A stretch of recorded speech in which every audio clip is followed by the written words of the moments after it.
The Snail and the Whale, Julia Donaldson, Axel Scheffler. This is a tale of a tiny snail and a great big gray blue humpback whale. This is a rock as black as soot, and this is a snail with an itchy foot.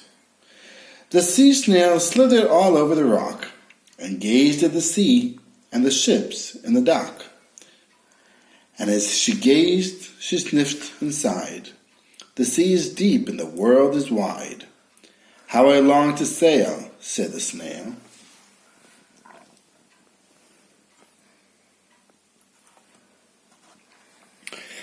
These are the other snails in the flock, who all stuck tight to the smooth black rock, and said to the snail with the itchy foot, "Be quiet, don't wiggle. Sit still, stay put." But the tiny sea snail sighed and sniffed, then cried, "I've got it! I'll hitch a lift." This is the trail of the tiny snail, a silvery trail that looped and curled and said, "Lift wanted around the world."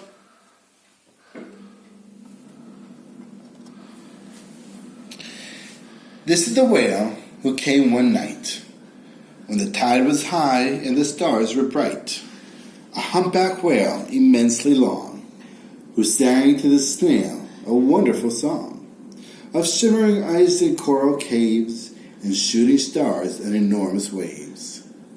And this is the tale of the humpback whale.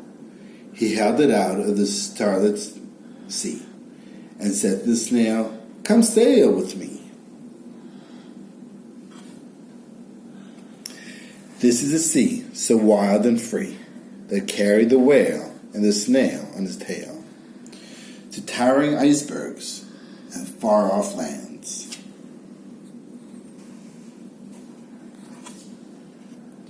With fiery mountains and golden sands.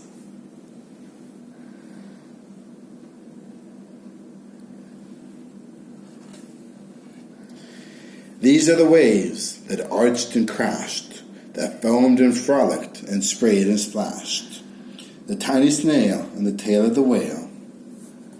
These are the caves beneath the waves, where stripy fish with feathery fins and sharks with hideous toothy grins swam around the whale and the snail on his tail. This is the sky, so vast and high, sometimes sunny and blue and warm, sometimes filled with a thunderstorm, with zigzagging lightning flashing and frightening the tiny snail on the tail of the whale.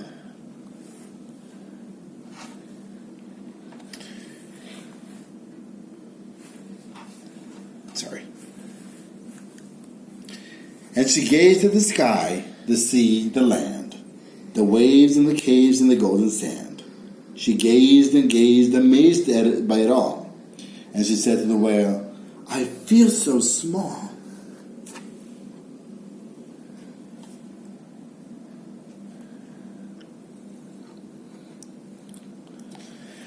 But then came the day. The whale lost his way.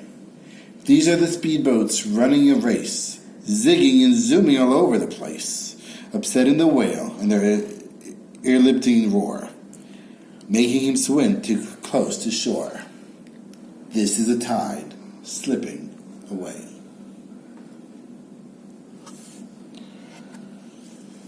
And this is the whale lying beached in a bay. "Quick, off the sand, back to sea," cried the snail.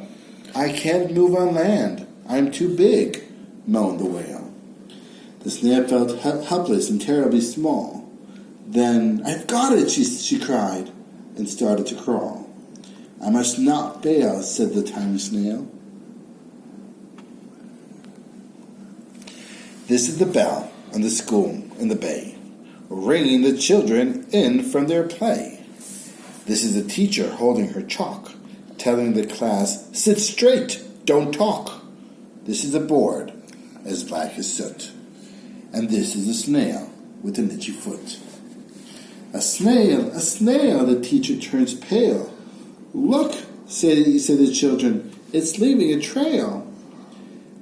This is a trail of a tiny snail, a silvery trail saying, "Save the whale!"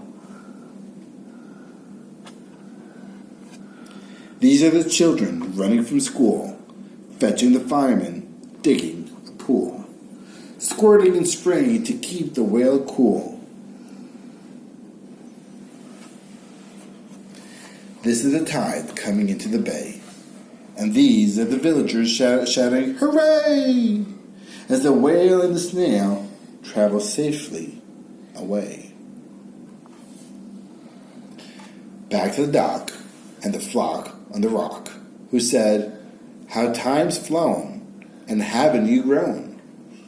And the whale and the snail told their wonderful tale of shimmering ice and coral caves and shooting stars and enormous waves, and of how the snail, so small and so frail, with her looping, curly, silvery trail, saved the life of the humpback whale. Then the humpback whale held out his tail, and on crawled snail after snail after snail.